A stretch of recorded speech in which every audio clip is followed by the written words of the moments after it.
La dette de la Côte d'Ivoire ne cesse d'augmenter, dépassant en moins de 10 ans tous les niveaux d'endettement précédents de son histoire. Cet lourd endettement suscite non seulement des inquiétudes au sein de la population, mais devient également un sujet de débat national. Découvrez le point de vue de Franck Dédy, éminent économiste. Beaucoup de choses ont été dites, mais bon, je vais revenir sur un certain nombre d'éléments. Je vais vous citer quelques pays. L'Argentine, Edith Guipierre a parlé de la Grèce. J'ajouterai le Mozambique, juste à côté de nous le Ghana. Le Ghana, oui. Jusqu'à 2 semaines de leur défaut de paiement, les bailleurs internationaux leur prêtaient de l'argent. Donc, cette maxime qu'on ramène dans le débat sur la dette de dire qu'on ne prête qu'aux riches, c'est une boutade qu'on a bien envie d'intégrer dans le débat. Mais parlons de dette, surtout pour la dette des pays, parce qu'on sait qu'on ne peut pas mettre un État en prison. Jusqu'à la dernière seconde, on peut prêter à un pays, même s'il a les genoux à terre. Pour preuve, la Grèce, lorsqu'elle a fait le défaut de paiement, l'Argentine, quand elle a fait le défaut de paiement, le Ghana, quand il a fait le défaut de paiement, le Mozambique, quand ils ont fait le défaut de paiement, ce qui leur a permis de relancer leur économie, c'est une nouvelle dette.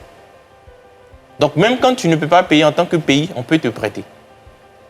Donc, cette grille d'analyse qui consiste à dire, et malheureusement, moi, je veux bien que, entre nous ici, on se le dise, peut-être pour se donner une bonne conscience, mais malheureusement, quand on a des personnalités de l'État qui sortent aussi ce discours-là en disant, si on continue à nous prêter, c'est parce qu'on a les ressources solides, ce n'est pas vrai. Et il faut pouvoir dire la vérité aux Ivoiriens. Même quand vous êtes en mesure de faire un défaut de paiement, on peut vous prêter de l'argent. D'accord. Parce que les institutions de Bretton Woods fonctionnent ainsi. On ne peut pas laisser un pays à la rue. On a vu quand la Grèce a été en défaut de paiement, c'est toute l'Union européenne qui s'est réunie pour sauver la Grèce. Et quand il n'y arrivait pas, on a fait recours au FMI. Je vais continuer.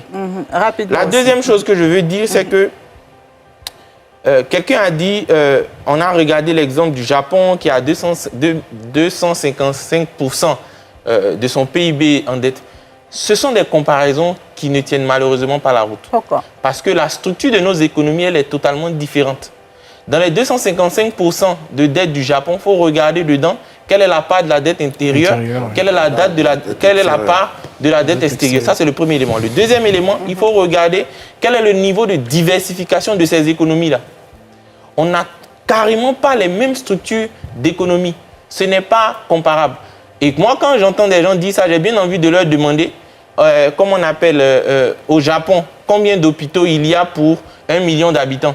Parce que si on veut comparer les choses, allons aussi dans les métriques beaucoup plus sérieuses. Donc, ça, c'est le deuxième élément. Le troisième élément, et j'aime bien la chute du propos de Landry, qui dit, à la fin de toute chose, quel est le ressenti sur le quotidien des Ivoiriens? Je pense que c'était ça aussi l'un des points des députés du PDCI. Voilà. Sur le quotidien des Ivoiriens, on constate une inflation de moins en moins maîtrisée. Deuxième élément. Et quand il y a inflation, ça veut dire quoi? Ça veut dire que ce qu'on offre sur le marché est en deçà de ce que le marché demande en réalité. Donc, en termes de production de richesse, nous sommes loin du compte. Ça, c'est le premier élément.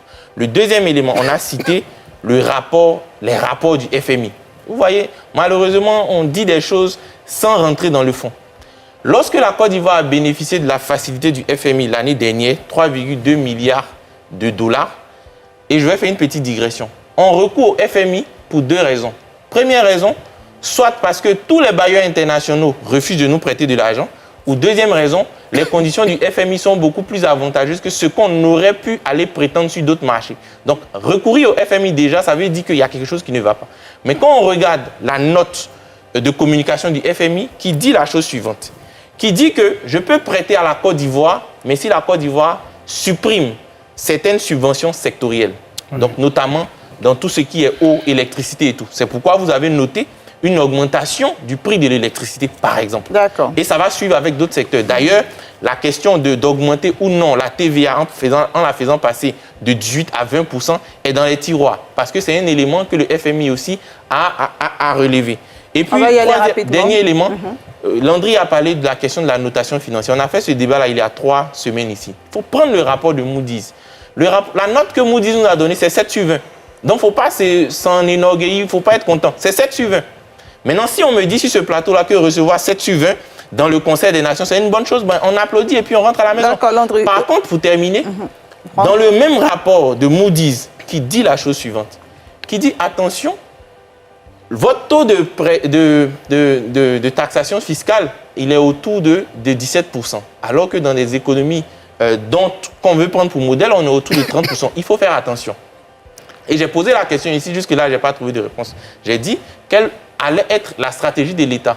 Est-ce qu'il va falloir augmenter le taux de taxation ou alors il faut augmenter l'assiette fiscale? Malheureusement, tous les hautes personnalités, les personnes préposées à ces sujets-là, dévient la question, n'y répondent pas et on vient nous dire « Ah non, on construit des routes, on construit des ponts, on construit des choses. » Ça peut être très bien. Très bien noté, Franck Dédi. Comment est-ce que cela se répercute d'un point de vue chiffré et concret? Laissons les grands mots et tout, ça va se répercuter sur le quotidien des Ivoiriens. Quels sont les Ivoiriens qui vous disent que leur quotidien s'est amélioré? D'accord, on vous a bien compris. Quelle est votre opinion sur l'analyse de Franck Dédi? Partagez-la avec nous dans les commentaires. N'oubliez pas de liker cette vidéo pour nous soutenir. Et surtout, abonnez-vous, car celui qui détient l'information détient le pouvoir.